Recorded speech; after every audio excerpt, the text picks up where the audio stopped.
বলুন তো ফজর নামাজ কয় রাকাত? ফজর নামাজ হ্যাঁ ফজর নামাজ ওই 17-18 রাকাত। কি কইলেন? 17-18 রাকাত কিছে?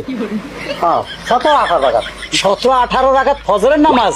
মুয়াজ্জিন জি হুজুর। তুই কার দাওয়াত লইছো? খাবো না বাড়িতে। আমি তোমাকে বারবার বলছি যে 5 ওয়াক্ত নামাজ পড়ে হ্যাঁ ভালো লোক তার বাড়িতে দাওয়াত দিবা।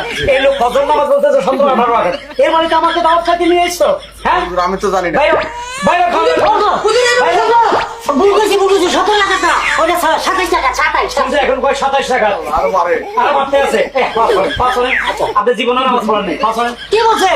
আমি পড়ছি ফজর নামাজ 35 টাকা। হ্যাঁ 35 টাকা। আরো বাড়াইতেছে। এই তোমাকে যে আমি কি করবো মসজিদে পাইলে হয়েছে চলো। জি হুজুর। আরে 45 টাকা কি বাপের জীবনে শুনছো তোমার যে গুতাই দেখাইতেছি 4 রাকাত 4 রাকাত, তুমি কি আঙ্গুল গুনতে জানো না? ফজর নামাজ 4 রাকাত। একটা বুটিয়া